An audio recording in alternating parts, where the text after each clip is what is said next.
Hay una imagen que yo quiero entender que fue el Espíritu Santo quien la puso en mi corazón. No me la dijo nadie, por eso digo que la puso el Espíritu Santo en mi corazón hace muchos años, que a lo mejor también lo haría contigo, y era el concepto de estar juntos. El domingo venimos, alabamos, adoramos, y el Señor, para cada uno durante la semana vivimos en nuestras casas, tenemos nuestra vida social, laboral, pero sí es cierto que tenemos un Padre en común. ¿Amén?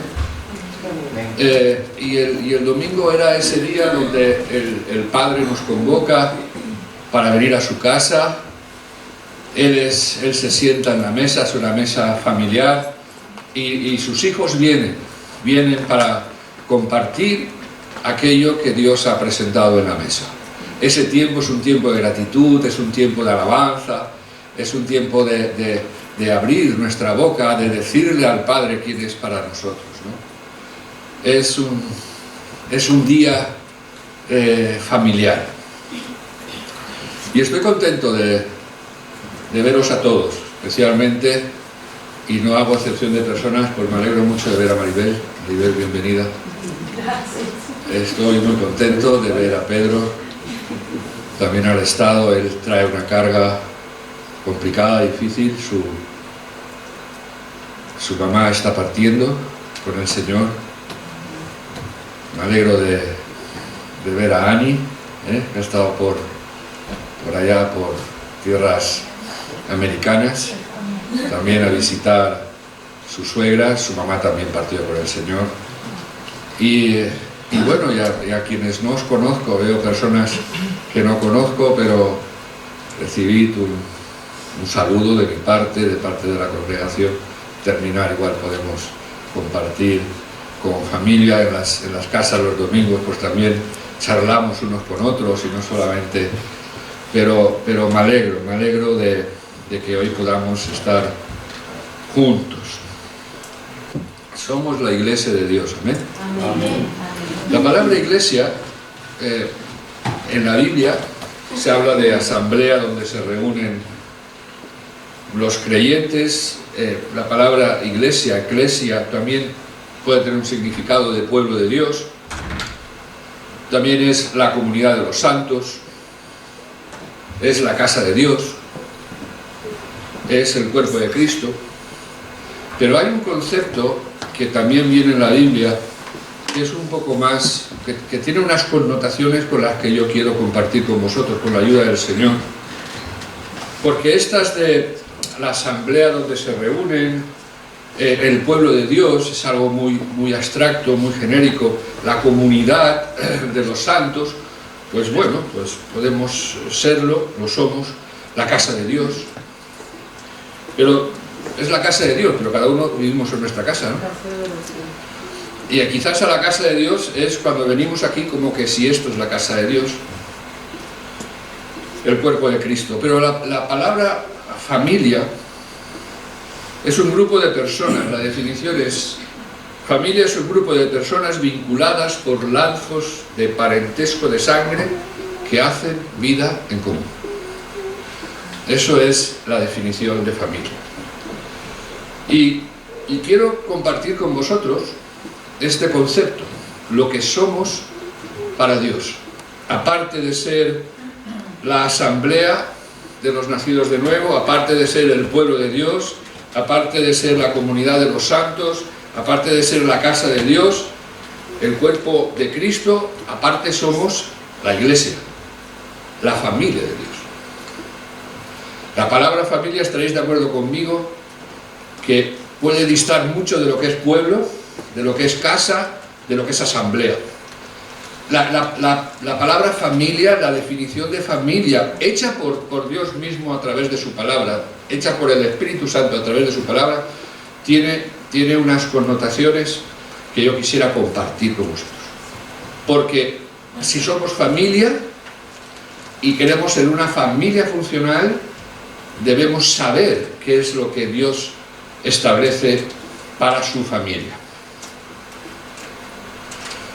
Vivimos en un tiempo aunque desde el principio el objetivo de Satanás fue la familia, empieza a romper la familia desde el Génesis, desde la creación. Quien crea la familia es Dios, la familia biológica, pero quien crea la familia espiritual es Dios mismo, porque la familia es una célula donde se basa la sociedad. De ahí la familia es esa célula que se compone la sociedad está formada por familias. Del mismo modo, el cuerpo de Cristo, el pueblo de Dios, está compuesto de familias. Esas familias hacen la familia de Dios. Del mismo modo que la familia es el objetivo del diablo para romper, es el mismo objetivo que Satanás tiene hacia la familia de Dios. Pablo escribe, el Espíritu Santo a través de Pablo expone en su palabra lo siguiente: por lo tanto, ya no sois extranjeros, ya no sois forasteros, ya no sois cosas extrañas, ya no sois, podríamos poner que ya no sois huérfanos, sino conciudadanos de los santos y miembros de la familia de Dios. Pablo quería comunicar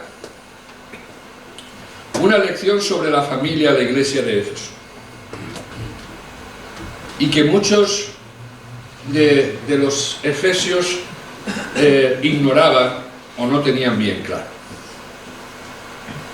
El contexto de la iglesia de Éfeso lo conocéis. Se habían mezclado diferentes doctrinas, se habían levantado falsos mensajeros, falsos profetas, había gnosticismo, y quizás en ese momento Pablo lo que quería coger a la iglesia y decirles: quiero expresaros qué sois, aparte de creyentes, aparte de personas que habéis conocido, quiero mostraros el concepto de lo que sois, porque igual ignoramos. Yo no sé, pero quiero pensar que si el Señor ha puesto en mi corazón esto, quizás sea también porque el Espíritu Santo quiera recordarnos qué somos. Porque a veces decimos lo que somos, pero lo hemos incorporado de una manera intelectual, pero no profundizamos para saber lo que realmente somos. El término familia, que en griego es patria, no era simplemente un sinónimo de familia como la entendemos nosotros ahora, ¿no? Lo que es la familia, ¿no? No era solamente eso, que también, sino él lo que quería mostrar que además era un sinónimo de una unidad social con un patrimonio común en cuanto a una vida espiritual y de experiencia. O sea, la familia de Dios es un grupo de hombres y mujeres que forman parte de una unidad creada por Dios con un mismo patrimonio, un patrimonio en común. Tú y yo tenemos un patrimonio en común, que es la vida espiritual, la palabra de Dios y la experiencia. Porque la familia de Dios no está bajo una cobertura religiosa, está bajo una cobertura de relación. Y la iglesia como familia de Dios combina tres factores. La primera es: Dios es nuestro pater familia, nuestro padre de familia. Cuando los discípulos le van y le preguntan a Jesús cómo se debe de orar, cómo empieza, qué enseña, ¿vale? Por lo tanto, lo primero que tenemos, esos tres factores en la familia de Dios, es que Dios es el padre de familia. Hoy las ideologías que se están levantando quieren mostrar a través de bombardeos de que los padres no tienen autoridad sobre los hijos. Y nosotros no podemos perder ese primer factor, que como familia de Dios, la única autoridad sobre nuestras vidas es del Padre.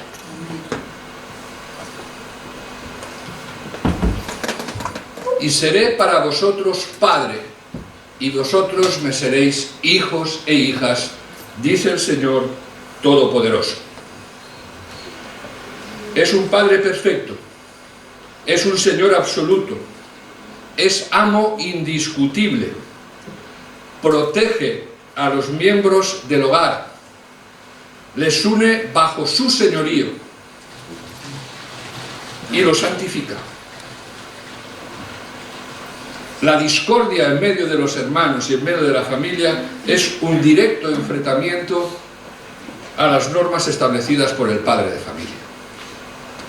El padre de familia crea unas maneras de actuar donde la discordia entre los hermanos no tiene lugar.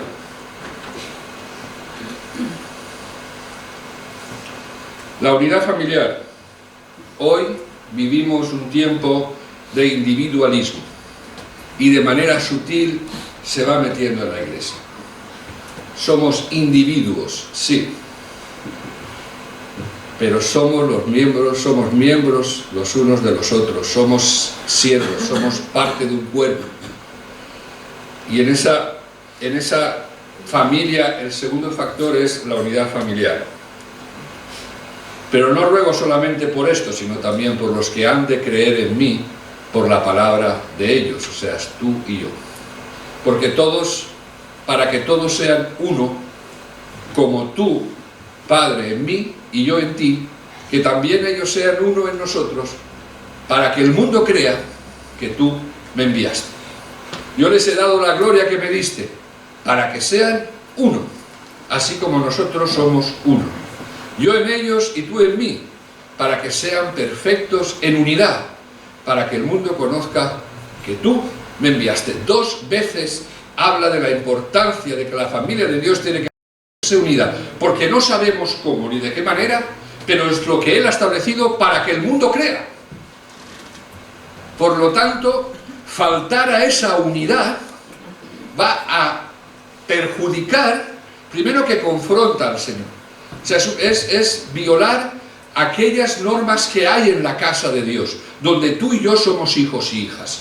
Pero luego aparte hay una responsabilidad hacia nosotros que nosotros tenemos que mantener y no llegar a pensar que no es importante que entre tú y yo haya discordia. No estamos hablando de uniformidad, estamos hablando de unidad, de estar unidos en un mismo sentir, unidos bajo un mismo paradigma y unidos bajo una misma norma establecida por el Padre.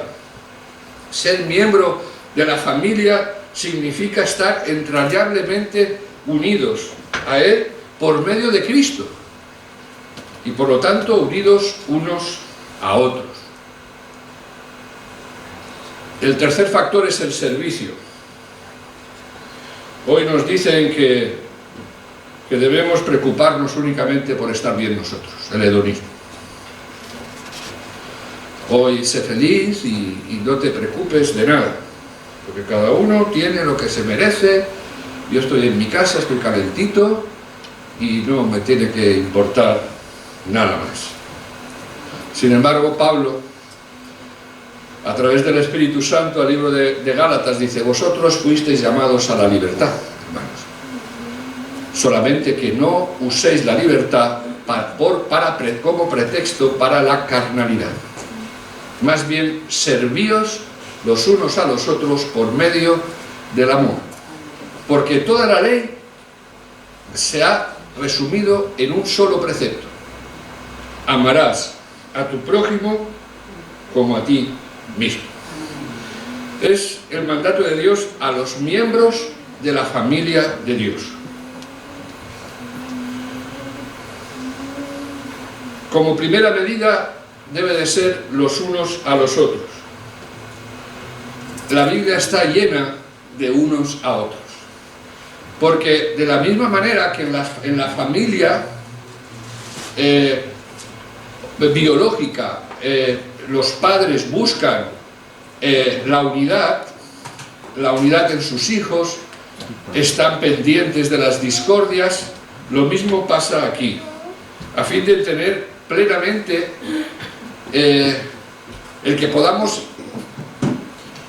salir en esta mañana, el concepto que está queriendo hablar, que se trata de lo que es la sabiduría y el poder servirnos los unos por los otros, no por interés sino por amor, de una manera totalmente incondicional, no porque me gustes o me dejes de gustar, pero es el tercer factor que el pater de familia ha establecido dentro del hogar espiritual.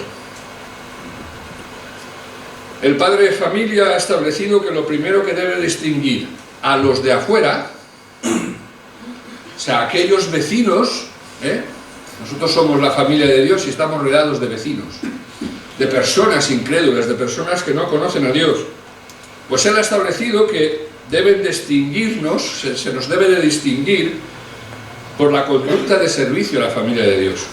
Acordémonos del juicio a las naciones, porque tuve hambre y me diste de comer, porque tuve sed y me diste de beber, porque estuve desnudo y me vestiste, porque estuve enfermo, porque estuve en la cárcel. Ese es el distinto, porque dice, cuando lo hagáis a uno de estos, a mí me lo hicisteis. Esto me da pie a que para el próximo domingo, cuando vengamos a traer aquello que sientas en tu corazón, recuerda que cuando lo hicimos a uno de ellos, a él se lo hicimos. Cuando vayamos a poner lo que vayamos a poner, cuando vayamos a traer lo que vayamos a traer, que veamos, que estemos mirando que no es ese niño que también, que no es esa familia que también, sino hagámoslo como para el Señor. Porque ese es el factor que ha establecido Dios para su familia. Primero es el pater familia, la unidad en la familia y el servicio. Una familia de Dios tiene que ser una familia que sirva.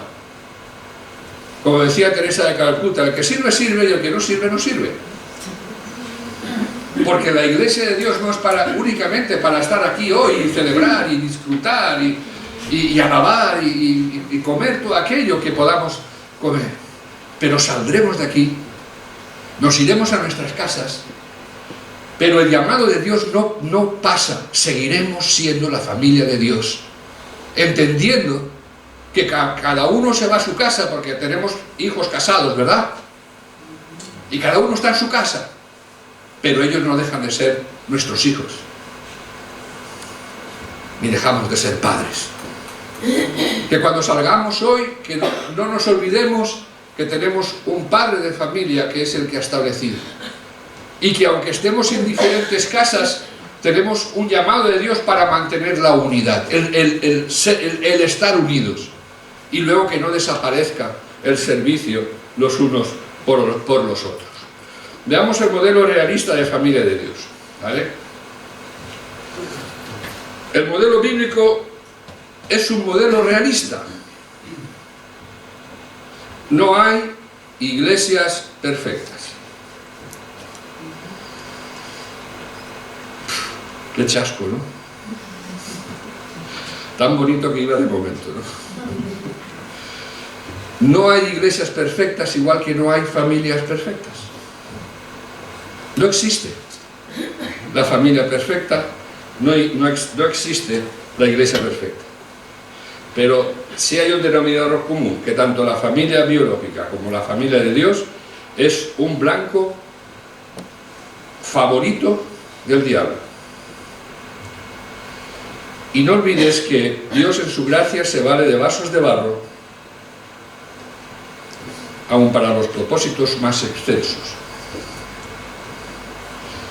Cuando Dios te escogió, ya conocía todas tus imperfecciones. Pero aún así, Dios quiere glorificarse a través de ti.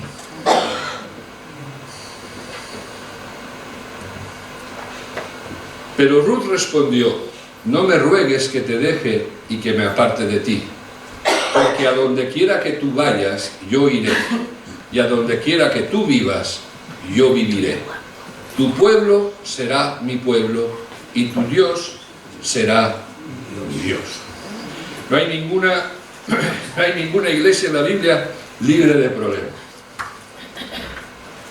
No hay ninguna iglesia en la Biblia, ni en el año 2023, libre de luchas. En la familia de Noemí y Ruth hay 3 ingredientes que aparecen de forma clara y consecutiva: el sufrimiento, el amor y la restauración. El sufrimiento. Nos van a pasar cosas que no vamos a poder cambiar. Es aquello que nos acontece, aquello que nos pasa, ¿vale? Lo que nos pasa, en muchas ocasiones no lo vamos a poder cambiar porque no va a depender de nosotros, porque va a depender de las circunstancias. El amor es la reacción de la familia a estas circunstancias que nos suceden y que nos producen sufrimiento. Es la parte que nos corresponde a nosotros. ¿Qué hacemos con lo que nos hacen? Yo no puedo evitar que tú sin querer me hagas daño. Yo no puedo evitar sin querer defraudarte. No puedo evitarlo. Mi intención no es hacerlo, pero es muy posible que pueda hacerlo porque no soy perfecto. Pero sí que tenemos una responsabilidad delante de Dios, ¿qué hago con lo que tú me haces? ¿Cuál es mi reacción? ¿Cuál es mi actitud? Esa es la parte del amor. Y luego está la parte de la restauración, la respuesta y la provisión de Dios cuando yo hago lo que debo hacer. Yo no puedo evitar que tú me defraudes, y al contrario, sí sé lo que puedo hacer, pero tenemos la promesa que si hacemos lo correcto, Dios restaurará. A la luz del libro de Ruth que hemos leído, podemos ver que una familia sana tiene 3 características. Por lo tanto, si somos la familia de Dios, tenemos que buscar, ver cuál es la iglesia, esa iglesia sana, imperfecta, pero sana. Igual que tú deseas que tu familia biológica sea sana, aún dentro de la imperfección, aún incluso teniendo problemas. Yo conozco familias con serios problemas entre los cónyuges, problemas entre los hijos hacia los padres hacia los hijos, pero bueno, pero sí hay una posibilidad como familia de buscar que sea sana, funcional, dentro de su imperfección. Las 3 características que vemos en Ruth es sobreponerse a los problemas, expresar el amor y confiar en Dios como el creador y constructor de la vida familiar. Lo primero, tener capacidad de lucha, sobreponerse a los problemas. Como hijos de Dios, hay cosas que debemos asumir, que no podemos cambiar. Por lo tanto, tenemos que tener una capacidad de lucha, sobreponernos a los problemas. Me reúno con personas que están llenos de problemas, llenos de situaciones, y al final luchan para poder cambiar eso. Y muchas veces le dices, llega un momento que tienes que asumir eso, lo tienes que asumir. Tienes que asumirlo, no puedes cambiarlo. No te enfoques en algo que no puedes cambiar. No mires a tu hermano en una situación, sino lucha, sobreponte al problema que te está produciendo. Y hay 2 errores que debemos de evitar.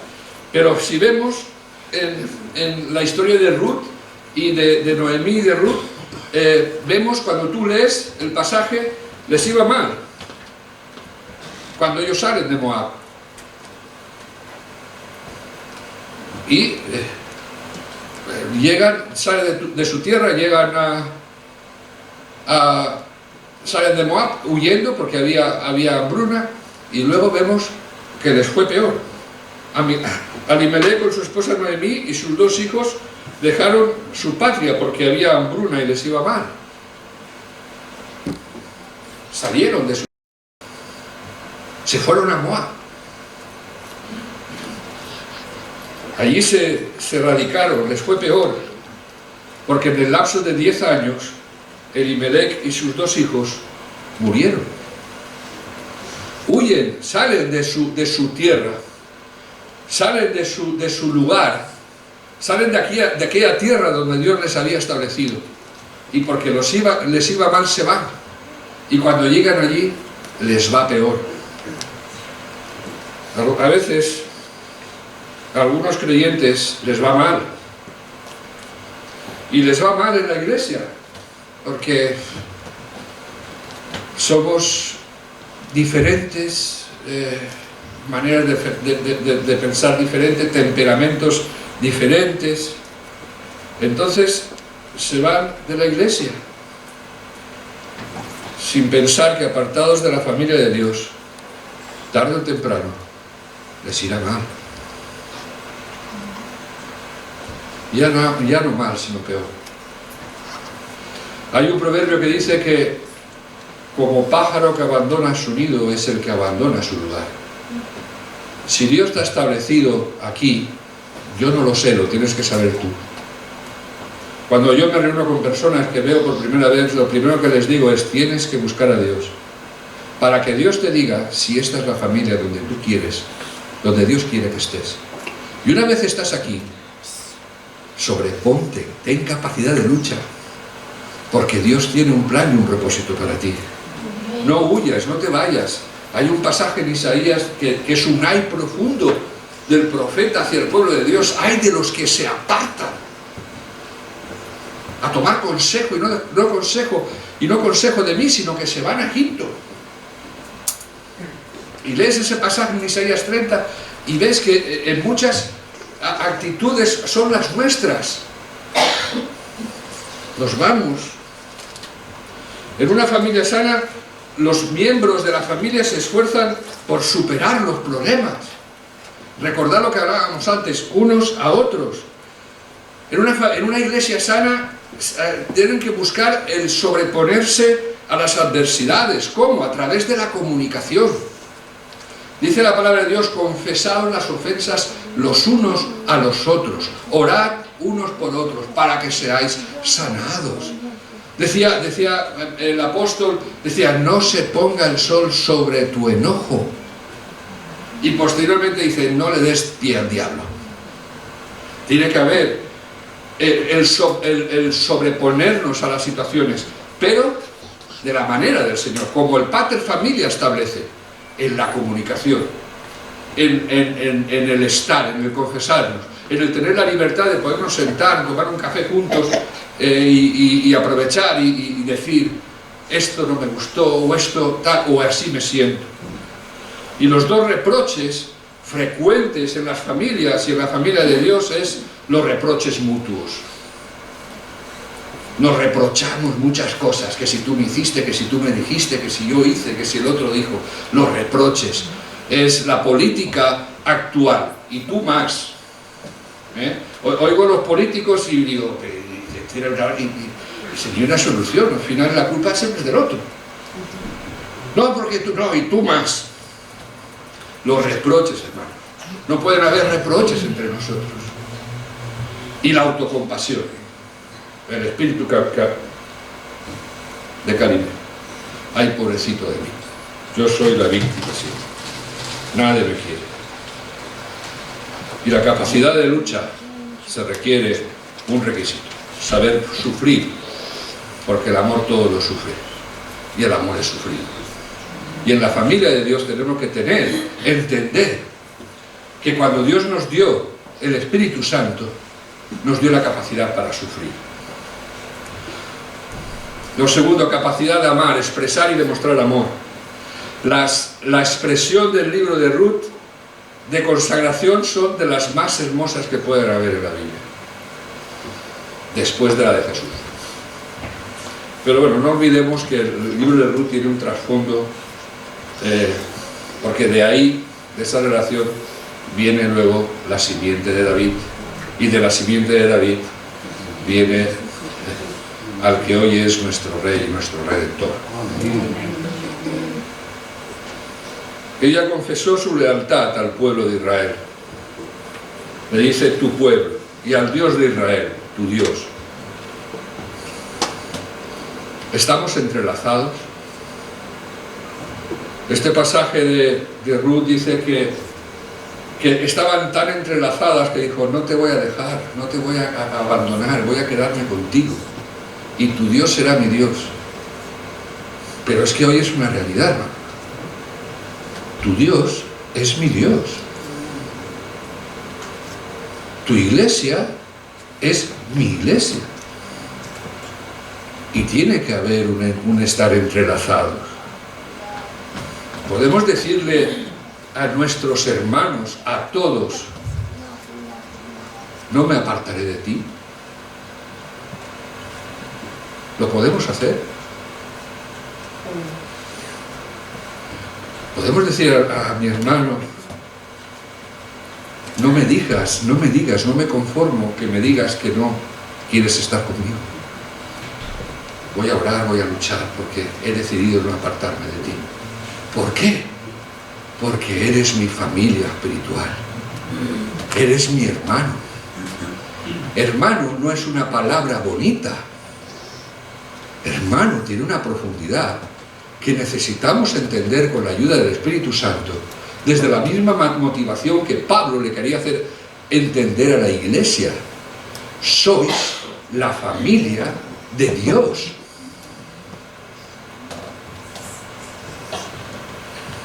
Amados, si Dios nos ha amado así, debemos también amarnos los unos a los otros. Oseas, cuando compró a su esposa de regreso, tomó el pecado de ella y la desgracia de ella. Soportemos nuestros pecados y nuestras ofensas por amor. Soportémoslas. El amor cubre multitud de faltas. Y dice, amaos los unos a los otros, de la misma manera. Si Dios nos amó de una manera, nosotros tenemos que amar. Lo de Oseas es un amor redentor. El amor redentor me ata a los otros y me hace permanecer a su lado a pesar de. Ese es el amor redentor. Es el amor de Cristo hacia ti y hacia mí. Es un amarnos a pesar de. Esa es la familia de Dios. El amarnos a pesar de. Es un amor redentor. Es el amor redentor que hemos recibido y que yo debo incorporar a mi vida.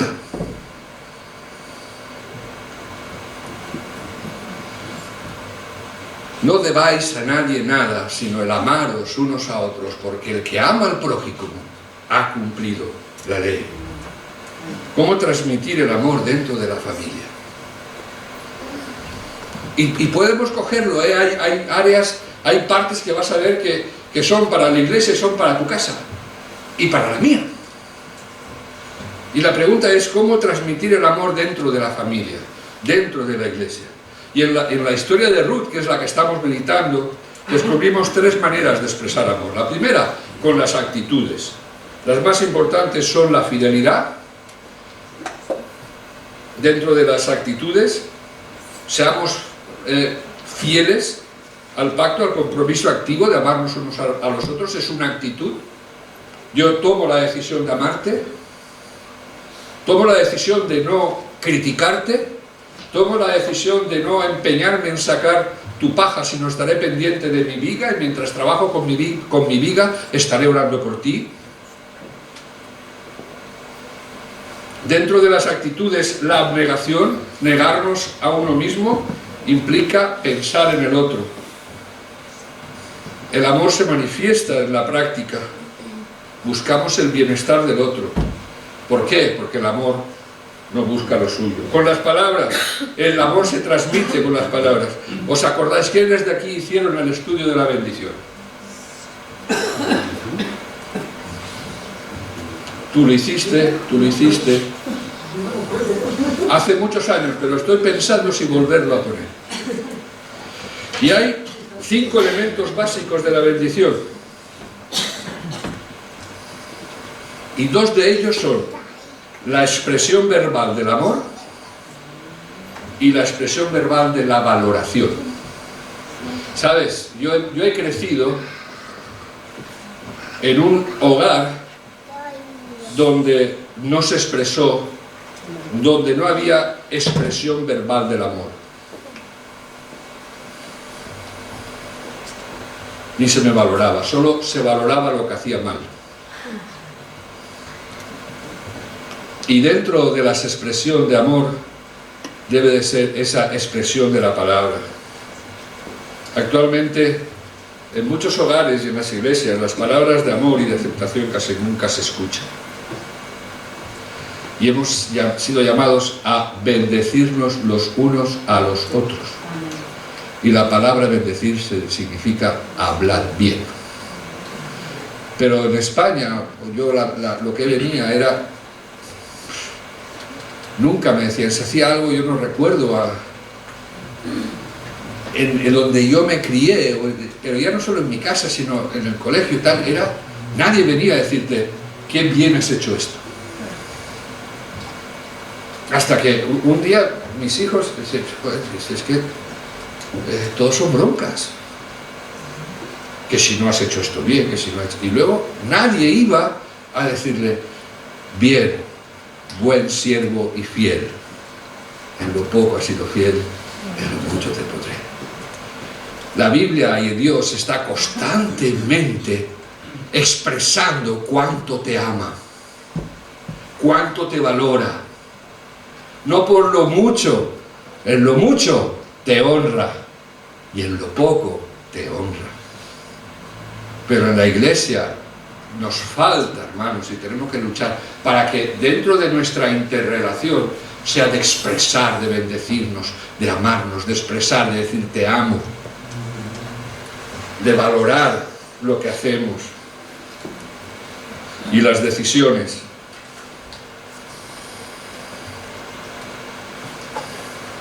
Es decidir. No lo hago porque lo siento. Decido hacerlo.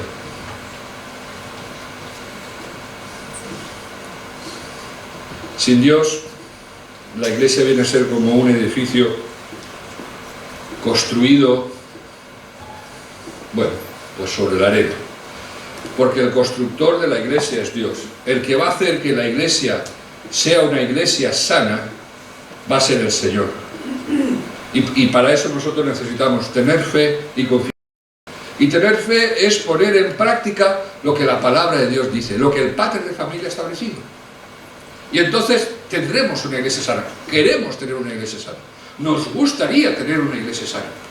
Una iglesia que resplandeciera como luz, una iglesia que fuera sal, una iglesia que realmente fuera de manera que la gente atrayéramos a las personas, no porque cantemos, que está bien, sino porque ven en nosotros esa cosa que es llamativa y que a lo mejor nosotros no le damos la importancia que debemos de tener.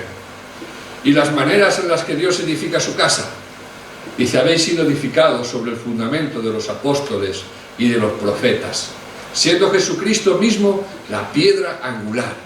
En él todo el edificio bien ensamblado va creciendo hasta ser un templo santo en el Señor. Y con esto quiero terminar. Cuando dice todo el edificio bien ensamblado, se requiere a la unidad de la iglesia que hemos estado compartiendo en esta hora. Ese es el ensamblaje. Para mantener una iglesia sana, para tener una iglesia sana, para poder tener y disfrutar de ese buen ambiente dentro de la casa de Dios, en el pueblo de Dios, necesitamos estar bien ensamblados. A las relaciones firmes y armoniosas entre nosotros, la familia de Dios.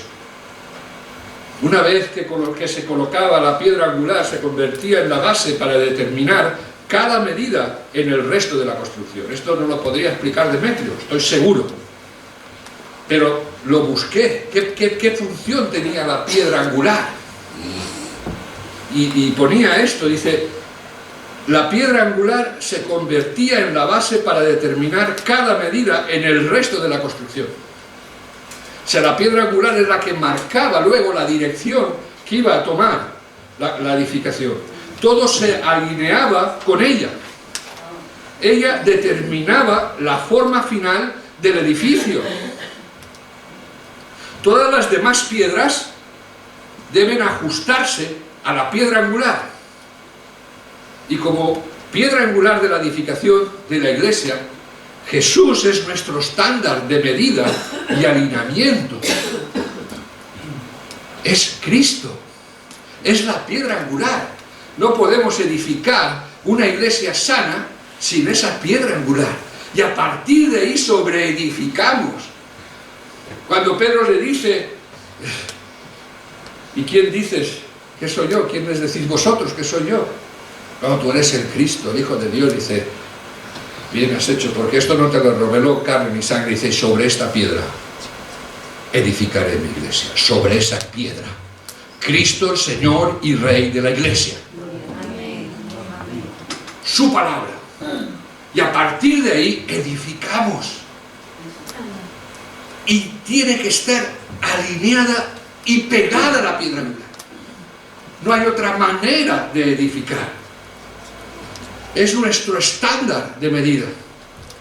Es Cristo el que da a la casa su correcta dirección. No es la pastoral, no son los ministerios, no son los hijos los que marcan la dirección la marca el pater de familia.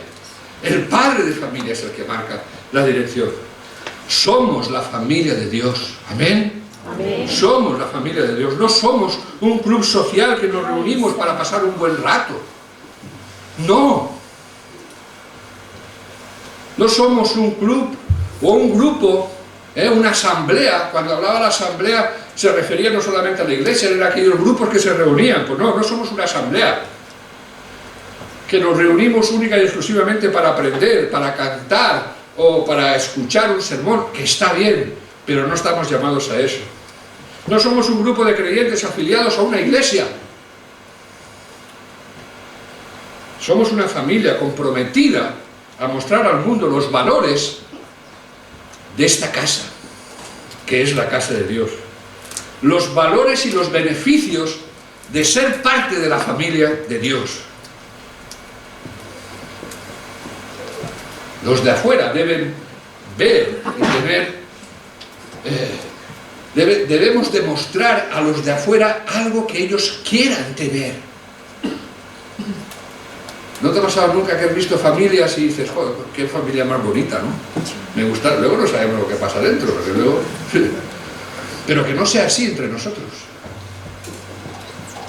Que no sea así entre nosotros, que sea genuino. Y que realmente la gente vea cómo vivimos y ellos anhelen y deseen ser, porque decía al principio que así conocerán, así creerán, le decía Jesús al Padre. ¿Quieres comprometerte con el padre de familia de esta mañana? ¿Quieres comprometerte a cumplir las normas que Él ha establecido para mantener la hermosa armonía, una iglesia sana, aunque imperfecta? ¿Te quieres comprometer en esta mañana? Donde tengamos la capacidad de luchar y sufrir juntos ante los problemas que surgirán. ¿Quieres comprometerte a que nos amemos no solo de palabras, sino también con actitud y decisión? ¿Quieres comprometerte a confiar que nuestro Padre cumplirá sus propósitos si nosotros cumplimos las normas establecidas en su casa? ¿Quieres comprometerte? Pues si tú te sientes familia de Dios, y en esta mañana quieres comprometerte, quieres aceptar al padre de familia, quieres aceptar sus normas, la manera, las características de lo que hemos hablado, yo te invitaría a que te pusieras en pie, para que pudiésemos orar uno con otro. Dios te bendiga. Somos la familia de Dios.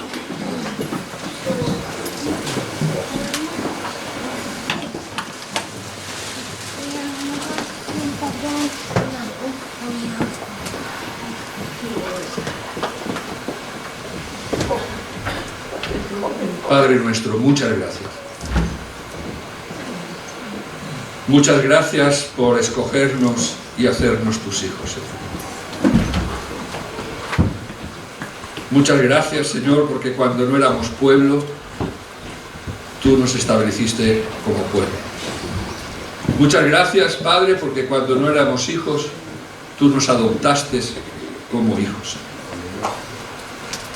En esta mañana queremos pedirte perdón por nuestras malas actitudes, por las veces que no obedecemos tus normas.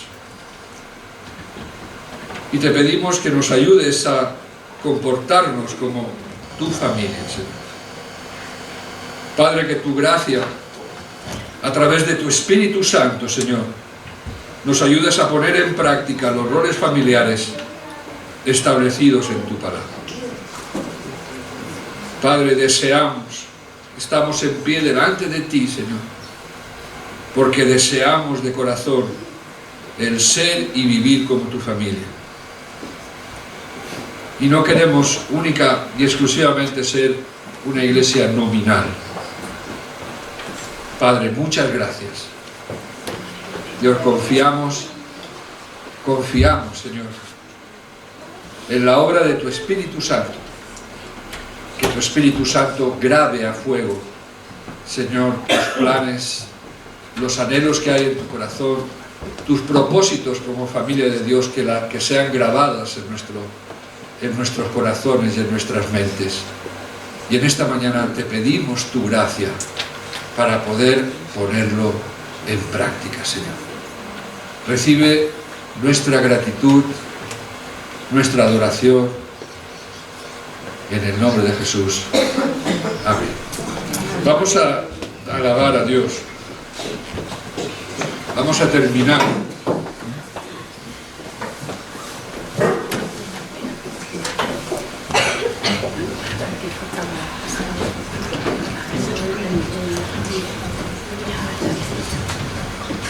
haciendo una declaración. Somos el pueblo de Dios. Somos el pueblo de Dios. Alaba al Señor porque Él vive, amén. Gloria a Dios.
Señor te bendiga y te guarde. Que el Señor haga resplandecer tu rostro sobre ti y tenga de ti misericordia. Que el Señor alce sobre ti su rostro y ponga en ti paz. Santa bendición sacerdotal. Antes de irte, gírate a tu lado, detrás, ve a tu hermano, ve a tu hermana y le dices: te bendigo en el nombre de Jesús y te doy gracias y te bendigo por ser mi hermano, por ser mi hermana.